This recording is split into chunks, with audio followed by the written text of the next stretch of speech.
Sabi nila, trust the process. Pero walang nagsabi kung gaano kahaba yung process. Walang nagsabi kung ilang gabi kang maiiyak o ilang rejection ang tatanggapin mo bago mo maramdaman na may nangyayari pala. Madali sabihin, di ba? Trust the process. Parang simpleng-simple lang. Maghintay ka, magsikap, maniwala. Pero sa totoo lang, walang nagpe-prepare sa'yo sa parte ng proseso na nakakapagod at nakakabaliw. Yung tipong araw-araw ka nang gumigising, araw-araw kang nagsisikap, pero pakiramdam mo, wala pa ring nagbabago. Yung mga kasabayan mo, may progress na. Ikaw parang stuck ka pa rin sa simula. Yung iba, nagle-level up na sa buhay. Ikaw, nagdo-doubt na kung may mali ba sa'yo. Kung kulang pa ba yung ginagawa mo, o baka sadyang hindi para sa'yo yung pangarap mo. Pero ito ang totoo na gusto kong malaman mo. Lahat ng proseso ay may tahimik na parte.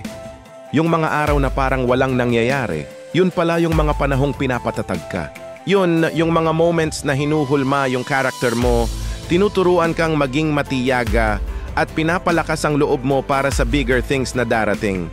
May kakilala ako, 3 taon, 3 buong taon, bago niya nakuha yung gusto niyang trabaho. Isipin mo yun, 3 taon ng rejection letters, ng mga will call you na hindi na tumawag, ng self-doubt, at ng matinding pagod. Araw-araw, tinatanong niya ang sarili niya kung tama pa ba yung ginagawa niya. Pero nung dumating yung tamang opportunity, doon niya lang naintindihan. Hindi pala siya late. Saktong-sakto siyang dumating sa oras na kaya na niya. Handa na siya. Yung 3 taon na yun ang nag-prepare sa kanya para maging aangat siya sa role na yon. Kasi minsan hindi mo kailangan ng shortcut. Hindi mo kailangan madaliin ang mga bagay-bagay.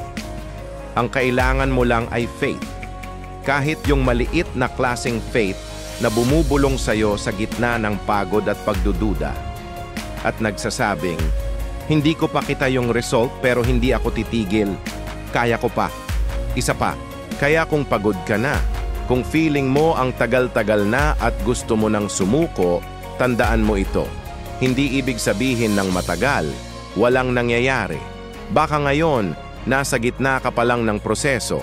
Pero bukas o sa susunod na mga araw, baka yun na yung progress na hinihintay mo.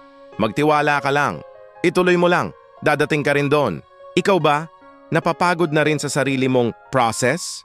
Anong kwento mo? I-share mo naman sa comments sa baba. Gusto naming marinig yan. At huwag mong kalimutang mag-subscribe sa Aftergrad PH para sa mas maraming real talk na tulad nito. Salamat sa pakikinig.